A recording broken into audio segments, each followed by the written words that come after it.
Bien, merci beaucoup Jean-Marc. Donc pour cette partie sur des applications particulières de l'intelligence artificielle, on pourrait dire en cours de développement, nous avons deux invités. Philippe Dandin, vous êtes directeur adjoint de l'enseignement supérieur et de la recherche à Météo France, après avoir commencé votre carrière dans la modélisation des océans, de l'atmosphère et du climat. Vous suivez tout particulièrement les questions liées à l'aéronautique, à la défense et à l'intelligence artificielle. Cédric Févotte, vous êtes directeur de recherche au CNRS, spécialiste du traitement d'images et du signal audio et de l'apprentissage automatique.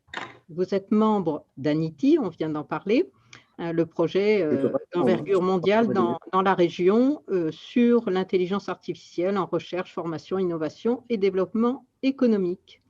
À toi, Jean-Marc. Je propose, on va mettre à l'image M. Philippe Dandin, pour qui j'ai une question d'introduction. C'est pour son exposé. Ça sera, est-ce que si je parodie ma petite fille, j'ai envie de lui demander comment, à la météo, l'IA fabrique le temps. J'espère qu'elle va vous aider à obtenir une réponse à apporter à votre petite fille. Je vais commencer d'abord par dire quelques mots de la météo, justement, parce que je crois que ça permet de poser un peu le décor et de comprendre en quoi l'IA nous est un auxiliaire très utile. Alors, la météo, c'est comprendre et prévoir les évolutions du système climatique terrestre, un système qui est fait de très nombreuses complexités. Une seconde. Il y a de nombreuses sciences qui sont mobilisées pour y faire face, des géosciences, mais aussi des maths, des statistiques, du numérique, de l'informatique, et puis également des sciences de la communication et de l'aide à la décision. C'est un milieu qui est très technophile. On a des satellites, des modèles numériques, du calcul à haute performance. Et puis, c'est un univers qui est là pour servir, pour cibler les enjeux qui sont forts, pour traiter des risques et des événements marquants. Voilà. Vous trouvez à la météorologie les 5 V du big data, des volumes de données considérables. On crée 1 téraoctet par jour dans nos archives, de la vélocité, puisqu'on fait du temps réel. L'important de la prévision, c'est qu'elle arrive avant l'heure. Et puis de la variété, des types d'observations de très nombreuses sortes, et bien entendu des enjeux de véracité et de valeur. Donc ça fait, tout ça fait de l'IA un auxiliaire vraiment favorable pour aider le météorologue. L'IA, c'est quelque chose qui a été regardé il y a déjà une trentaine d'années et qui est évidemment réexploré avec beaucoup d'avidité depuis qu'on dispose de nouveaux algos et de nouveaux ordinateurs. Alors, peut-être pour montrer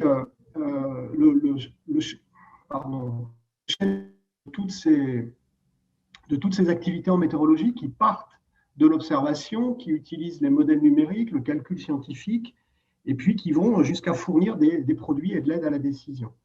Alors, dans le domaine de l'observation, je vais vous montrer quelques exemples, mais on peut penser à l'IA pour détecter des objets intéressants, des structures au sein des observations apportées par les radars ou les satellites. On peut préparer les observations, par exemple, on peut les corriger, on peut les traiter. C'est l'exemple de cette image-là qui est une webcam routière à la sortie du tunnel de Fréjus. C'est un système qui n'a pas été conçu initialement pour faire de la météo et pourtant on l'utilise pour détecter la neige, savoir si elle tient au sol, etc. On peut anticiper l'évolution des observations à brève échéance, c'est ce qu'on appelle la prévision immédiate. En termes de modélisation, on peut calculer plus vite en apprenant certains algorithmes qui sont chers à résoudre. On peut même apprendre le comportement de modèles, on peut étendre des ensembles de simulations parce qu'on ne se contente pas de faire une simulation avec un modèle pour faire une prévision, on fait un ensemble de simulations. On peut corriger, on peut affiner, on peut améliorer les sorties des modèles dans le cadre du post-traitement. Et puis enfin, on doit servir d'abord nos prévisionnistes en interne. On peut fouiller dans les observations, dans les produits numériques. On peut capturer des signaux faibles dans ces ensembles extrêmement volumineux. Et puis, on peut produire et fournir des produits de différentes formes aux usagers. Alors, voici, je commence par la fin de cette chaîne. Voici un exemple de production de bulletins avec des géostatistiques non supervisées. On imagine, alors ici, on reconnaît la Lozère, mais on imagine qu'on puisse appliquer ce genre de production à l'ensemble des découpages administratifs ou géographiques qui existent sur nos territoires. Ici, il y a un enjeu, c'est que la limite pluie-neige, donc qui va rendre les routes dangereuses, passe en dessous de l'altitude du département. Bon, ben, les algorithmes sont capables de générer le petit texte qui est en bas et qui nous donne le bulletin. Ça, c'est produit massivement, c'est rénové toutes les 15 minutes en fonction des nouvelles informations qui parviennent. Et voilà, c'est de l'intelligence artificielle au service des usagers. Alors, l'IA peut également nous aider à améliorer la qualité de ce qui sort des modèles numériques qui ont des difficultés avec certains paramètres ou certains phénomènes, en particulier des phénomènes qui sont de petite échelle et de forte variabilité, qui sont sous la maille que résout le modèle. Eh bien, c'est le cas ici. Vous avez une illustration avec des algorithmes d'intelligence artificielle qui tournent dans nos services opérationnels d'ores et déjà. C'est-à-dire qu'ils font mieux que les algorithmes traditionnels qu'on avait auparavant et qui améliorent la qualité, ici c'est un exemple de rafale de vent à 10 mètres, qui améliore la qualité de nos productions de modèles. On peut également, toujours dans cet esprit-là, essayer d'aider le prévisionniste. Vous avez ici un exemple qui vous montre comment on peut détecter dans les ensembles qui sont produits par les modèles. Donc, pourquoi fait-on des ensembles de simulation? C'est simplement pour essayer de couvrir le maximum de possible par rapport à tous les degrés de liberté que peut prendre la nature. Eh bien, on détecte ici des objets météorologiques. Alors, les amateurs reconnaîtront des fronts chauds, froids, etc. Puis d'autres objets qui sont importants pour être capables de faire la prévision des tempêtes sur nos latitudes. Bon, mais les algorithmes d'IA qui sont représentés avec des traits rouges et bleus sur la partie droite de l'écran font aussi bien que ce que détectent nos experts à la main avec leur propre connaissance de la situation météorologique et des sciences de l'atmosphère. Alors, il y a d'autres emplois en prévision du. Je vais les illustrer en fait par des emplois d'algorithmes d'IA en modélisation du climat, où là, on est sur des échéances beaucoup plus longues. On peut, pour faire simple, on peut améliorer la résolution apparente de ce que fournit un modèle. Donc, c'est ce qu'on appelle de la descente d'échelle. On a par exemple un modèle qui va tourner sur le territoire national à 2,5 km. Eh bien, on réussit à produire des sorties jusqu'à 500 mètres, jusqu'à l'échelle de la parcelle qui va intéresser par exemple les agriculteurs. On peut également créer des membres supplémentaires de ces ensembles de simulations que j'évoquais. Alors voici sur les exemples de modélisation du climat. Je vais aller peut-être un petit peu plus vite, mais le principe, il est simple. Il est d'apprendre le comportement d'un algorithme maîtrisé mais cher, ou d'une paramétrisation, ou d'un modèle complet, pour en restituer les caractéristiques intéressantes. Et on substitue ensuite l'apprentissage à une paramétrisation complexe, où on l'applique à un modèle plus simple. Bon, j'ai mis une équation pour que tout le monde soit heureux ce soir. Mais en gros, vous avez une partie de votre équation qui est résolue de façon explicite, une partie qui est paramétrée, donc qui est difficile, enfin qui n'est pas parfaite. Eh bien, vous apprenez cette paramétrisation, vous l'appliquez ensuite avec votre algorithme d'apprentissage dans votre modèle et vous plaquez une solution qui est tout aussi avantageuse et en tout cas qui est très intéressante parce qu'elle coûte peu cher. Sur l'exemple qui est montré ici, vous avez un modèle de simulation du climat à l'échelle régionale. Donc, c'est vraiment la crête de la science de ce qu'on sait faire en modélisation du climat. On prépare là les futurs systèmes de modélisation du climat qui tourneront dans 5 à 10 ans. Pour faire 100 ans de ce petit carré là sur le pourtour méditerranéen, il faut 30 jours de calcul sur le supercalculateur de Météo France. Il a fallu 1h30 d'apprentissage un réseau convolutionnel et environ 10 secondes pour produire une série de ce paramètre de température de surface. Série qu'on applique ensuite, enfin émulateur qu'on applique ensuite à un modèle de climat de grande échelle, donc à plus basse résolution, qui coûte moins cher. Voilà, donc ça nous permet d'augmenter la taille des ensembles, de couvrir un plus large éventail de possibles et de réaliser des simulations plus vite. Je terminerai en revenant aux observations qui sont l'essentiel en météorologie et en géosciences. Eh bien, on peut les traiter, les améliorer, les corriger, on peut réaliser des fusions de produits, on peut préparer à l'usage, donc sur les données satellitaires, sur les radars, sur les données d'opportunité. J'ai cité quelques exemples ici. Voici une illustration qui vous montre une autre application. Donc là, on a ce qu'on appelle une couverture nuageuse qui est obtenue à partir d'une classification de type de nuage qui est obtenue à partir d'observation de la Terre par satellite dans différentes fréquences. Et on en fait une extrapolation temporelle. On fait ce qu'on appelle une prévision immédiate qui est à l'horizon de 2h30 par pas de temps de 15 minutes. Eh bien, là aussi, les algorithmes d'intelligence artificielle que nous avons testés au cours de l'année 2020, tous ont fait mieux que les algorithmes existants. Et en matière de performance temporelle, de coût calcul, une fois qu'on a réalisé l'apprentissage, on fait des prévisions en environ 1 minute 30, ce qui est une amélioration considérable. Voilà, je termine en disant que l'IA n'est certainement pas la fin de l'histoire en météorologie et il ne faudrait pas croire qu'on va remplacer nos modèles numériques et notre connaissance de la physique et les observations, tout cet ensemble qui est considérable par des algorithmes d'IA aussi intelligents soient-ils. Non, c'est vraiment l'intelligence hybride qui a été évoquée en début de conférence, qui est à l'œuvre en météorologie et plus largement en géosciences. Je voudrais aussi vous proposer de vous frotter à l'exercice de la météorologie. On a mis à disposition un jeu de données, Météonet, vous avez l'adresse pour le récupérer. Ça permettra à des data scientists, à des amateurs, de venir regarder d'un peu plus près les volumes de données et les types de données que nous manipulons.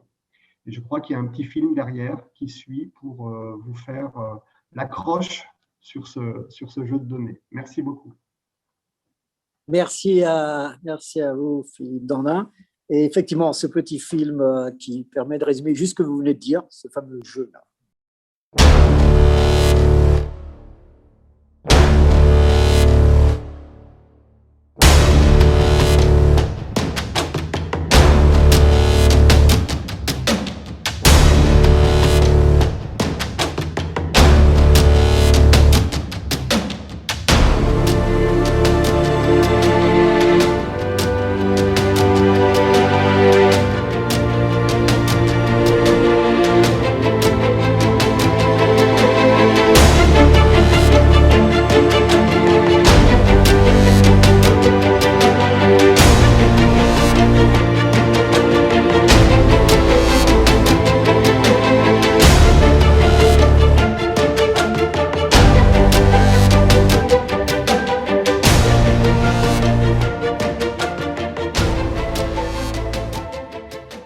Merci beaucoup. Encore une fois, nous sommes dans la partie application concrète. Donc, on en a choisi une, la météo, parce qu'elle touche à la fois les ingénieurs dans leur profession et en même temps, elle nous touche en tant que public et en tant que client au quotidien sur la prévision météorologique.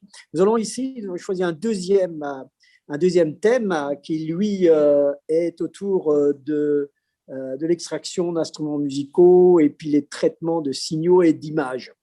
Et donc, nous proposons là un film d'introduction.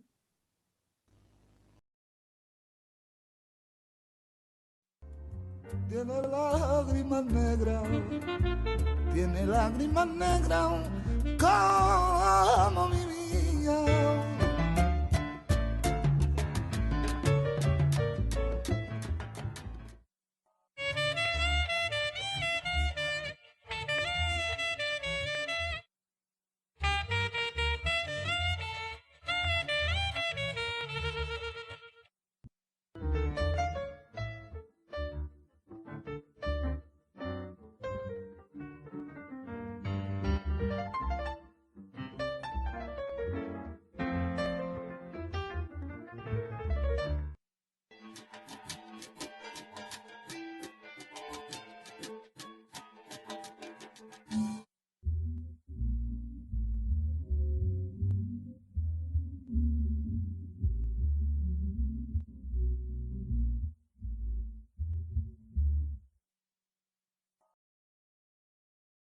la petite vidéo que vous avez vue, hein, c'était une démonstration de séparation de sources musicales, qui consiste à extraire des instruments d'un extrait musical. Et donc, c'est une IA qui, assistée par un humain, un ingénieur du son, qui a permis de décomposer ce signal. Et donc, c'est donc un problème de séparation de sources sur lequel j'ai pas mal travaillé. Alors, laissez-moi peut-être juste pour commencer, vous présenter brièvement ce qu'on entend par traitement du signal et des images. Donc, un signal ou une image, hein, c'est le support physique d'une information qui, typiquement, aura été mesurée ou observée. Et traiter un signal, ça consiste à extraire ou transmettre, stocker ou nettoyer l'information que l'on juge utile dans le signal. Et donc, le traitement du signal et des images, hein, appartient au champ plus général de l'analyse de données. Mais voilà, les signaux et les images sont des données avec une structure temporelle ou spatiale bien particulière. Et des signaux et des images, on en trouve dans de nombreux domaines, hein, tels que l'acoustique, le biomédical, les télécommunications, la télédétection, la vision par ordinateur, etc. Alors, on assiste en fait depuis, disons, le début des années 2000 à un changement de paradigme dans le traitement du signal et des images. Avant, et en particulier dans le monde analogique, les données pouvaient être rares et coûteuses, et souvent les traitements se cantonnaient à l'application de techniques existantes à des observations en utilisant des outils mathématiques classiques tels que la transformée de Fourier. Aujourd'hui, et en particulier avec l'avènement du monde numérique, on assiste à un déluge de données, hein, c'est ce qu'on appelle le big data, et on a plutôt recours à des traitements pilotés par les données elles-mêmes, ce qui s'appelle le machine learning, l'apprentissage machine en français, et qui est une branche de l'IA dont on a déjà évoqué qui a déjà été évoquée dans les présentations précédentes. Alors, pour illustrer ce changement de paradigme, je vais prendre l'illustration de la transcription musicale. La transcription musicale automatique, ça consiste, étant donné donc, un signal musical représenté en haut de la figure, à chercher à extraire automatiquement, par un algorithme, la partition qui décrit ce signal musical. Alors, dans un contexte de traitement du signal classique, on va plutôt chercher à concevoir un modèle physique, typiquement un modèle sinusoïdal qui va modéliser la nature harmonique de la musique, et puis on va chercher à estimer les fréquences fondamentales des notes en présence avec, par exemple, une analyse spectrale de Fourier. Dans une approche IA, donc un peu plus moderne, on va plutôt collecter des milliers, voire des millions d'exemples de signaux audio dont on connaît la partition, et on va chercher à entraîner un réseau de neurones qui va appareiller chaque signal avec sa partition. Alors, un réseau de neurones, c'est tout simplement une fonction très compliquée qui est une composition de fonctions élémentaires, mais il y en a énormément. Et du coup, c'est une fonction avec un très, très grand nombre de paramètres ici collectés dans le θ. Donc, c'est simplement une fonction qui prend en entrée un signal et qui en sortie donne sa partition et qui est modélisé, décrit par un grand nombre de paramètres dans un vecteur θ. Et pour faire cet entraînement, c'est-à-dire estimer les paramètres θ de cette fonction qui va vous donner la partition étant donné un signal, on doit résoudre un problème dit d'optimisation, optimisation mathématique, souvent en grande dimension, parce qu'on a beaucoup de paramètres et beaucoup de signaux, et ça pose des problèmes très intéressants en mathématiques et puis aussi en informatique pour la résolution, parce que ça demande beaucoup de ressources calculatoires. Alors, ce principe général d'apprentissage, il a été appliqué dans plein d'autres domaines, et là, je vais vous donner quelques illustrations rapidement. Donc, l'apprentissage machine a par exemple révolutionné la reconnaissance vocale, qui consiste à transcrire un signal de parole et qui est donc au cœur de vos assistants, par exemple, sur vos téléphones portables type Siri ou Alexa. C'est aussi donc l'apprentissage machine, une méthode qui a révolutionné aussi la vision par ordinateur ou vision artificielle pour, par exemple, détecter des éléments dans des contextes urbains pour, par exemple, de la voiture autonome. Là, je vous présente aussi un problème sur lequel on travaille beaucoup dans mon laboratoire à l'IRIT, qui consiste à analyser des images satellitaires dites hyperspectrales, dans lesquelles on cherche à analyser, identifier les matériaux en présence. Et il se trouve que, dû à la résolution un peu limitée spatialement des capteurs, on a dans chaque pixel souvent des mélanges de matériaux et on peut, au moyen d'une IA, chercher à démélanger les contributions spectrales de chacun des matériaux pour faire une estimation fine de ce qui se passe dans chacun des pixels de l'image. Il a aussi permis pas mal de choses en traitement des images à niveau un peu utilisateur. Par exemple, pour faire de la restauration d'images, ici, on voit à gauche une image avec du texte et on peut s'amuser à enlever le texte et à boucher quelque part les pixels manquants, ça s'appelle le inpainting, en utilisant des propriétés de l'image ou un système appris sur un grand nombre d'images pour faire une restauration. Et ce genre de technique est aussi, par exemple, utilisé pour faire de la restauration de vieilles photographies ou de films où on va éliminer les rayures, des choses comme ça. Et enfin, pour terminer, je vous montre une application là, avec un peu plus créative, où on peut s'amuser à faire du transfert de style, c'est-à-dire on prend une image, par exemple, d'un peintre connu, et on peut s'amuser à rajouter un élément à la peinture, dans l'image du milieu, et à transférer le style de la peinture sur l'élément rapporté, toujours avec ce système d'apprentissage sur une grande base de données de peinture. On peut faire aussi la même chose en musique, et je vous invite à regarder le système Jukebox qui a été récemment proposé par OpenAI, qui s'amuse à synthétiser des nouveaux morceaux à la manière d'un artiste connu, et les résultats sont assez sympas. Et puis, juste un petit mot aussi pour finir, pour faire un petit peu de promo pour un petit livre édité par le CNRS Occitanie-Ouest et la Dépêche autour de l'intelligence artificielle et qui en particulier présente un peu les travaux en IA par des chercheurs de la région toulousaine. Voilà. J'en ai fini. Merci beaucoup. Je voudrais en profiter. Je ne sais pas si on me voit. Il faut que je recule. Ouais. Faut que je recule. Et il faut que je recule le livre surtout. Bon, très bien. Non, je voulais montrer, donc ça ne marche pas. Je voulais te montrer, Cédric, nous l'avons.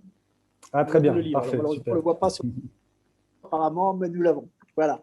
Et il nous a permis effectivement de préparer cet événement et nous apporter beaucoup d'éléments. En tout cas, merci beaucoup. On a dû faire un choix sur les sujets parce qu'il y en a plein. On a parlé tout à l'heure de l'agriculture, on a parlé de plein de domaines, mais on a également dit qu'en fait, les outils IA s'utilisaient un peu partout. Et là, le fait de faire du traitement d'images a des applications multiples dans tous nos métiers d'ingénieurs et de scientifiques au quotidien, je pense. On va retrouver Cédric ainsi que Philippe tout à l'heure dans la dernière partie, dans le débat. Et je pense que Anne va te donner la parole pour nous préparer, pour nous introduire la quatrième partie. Et en même temps, pour te dire, je pense que le débat à la fin aura beaucoup de questions parce que le temps passant, nous ne pouvons pas tout y répondre maintenant. Merci beaucoup encore, Cédric. Avec plaisir.